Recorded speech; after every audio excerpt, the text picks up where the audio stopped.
Exodus chapter 32. Now when the people saw that Moses was delayed in coming down from the mountain, they gathered around Aaron and said, "Come, make us gods who will go before us.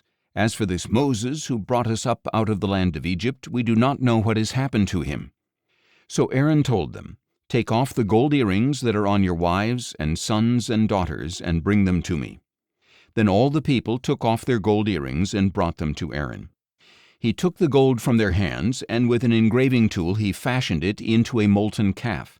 And they said, "These, O Israel, are your gods, who brought you up out of the land of Egypt."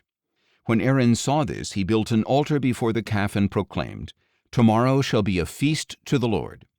So the next day they arose, offered burnt offerings, and presented peace offerings.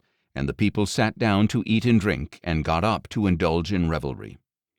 Then the Lord said to Moses, "Go down at once, for your people whom you brought up out of the land of Egypt have corrupted themselves. How quickly they have turned aside from the way that I commanded them. They have made for themselves a molten calf and have bowed down to it. They have sacrificed to it and said, 'These, O Israel, are your gods who brought you up out of the land of Egypt.'" The Lord also said to Moses, "I have seen this people, and they are indeed a stiff-necked people. Now leave me alone, so that my anger may burn against them and consume them. Then I will make you into a great nation." But Moses sought the favor of the Lord his God, saying, "O Lord, why does your anger burn against your people whom you brought out of the land of Egypt with great power and a mighty hand? Why should the Egyptians declare, 'He brought them out with evil intent to kill them in the mountains and wipe them from the face of the earth'? Turn from your fierce anger and relent from doing harm to your people. Remember your servants Abraham, Isaac, and Israel, to whom you swore by your very self when you declared, 'I will make your descendants as numerous as the stars in the sky, and I will give your descendants all this land that I have promised, and it shall be their inheritance forever.'"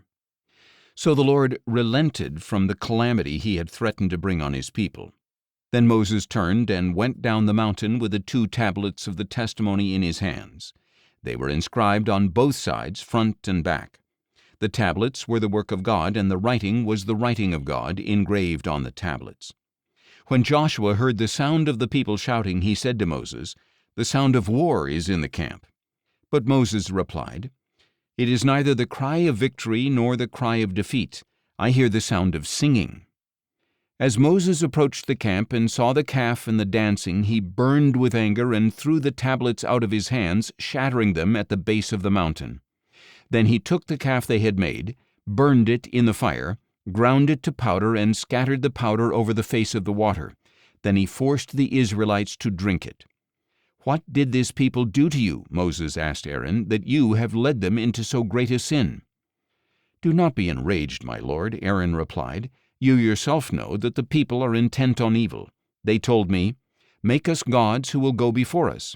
As for this Moses who brought us up out of the land of Egypt, we do not know what has happened to him.'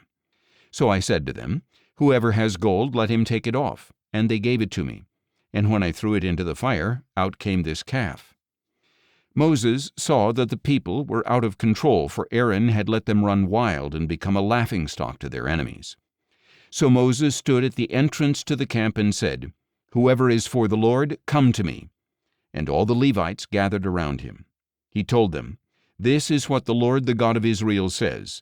Each of you men is to fasten his sword to his side, go back and forth through the camp from gate to gate, and slay his brother, his friend, and his neighbor."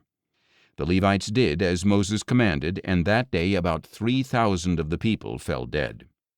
Afterward Moses said, "Today you have been ordained for service to the Lord, since each man went against his son and his brother. So the Lord has bestowed a blessing on you this day." The next day Moses said to the people, "You have committed a great sin. Now I will go up to the Lord. Perhaps I can make atonement for your sin." So Moses returned to the Lord and said, "Oh, what a great sin these people have committed! They have made gods of gold for themselves.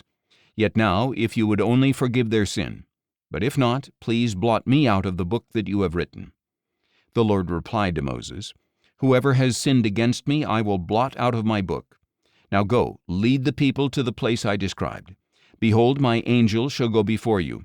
But on the day I settle accounts, I will punish them for their sin."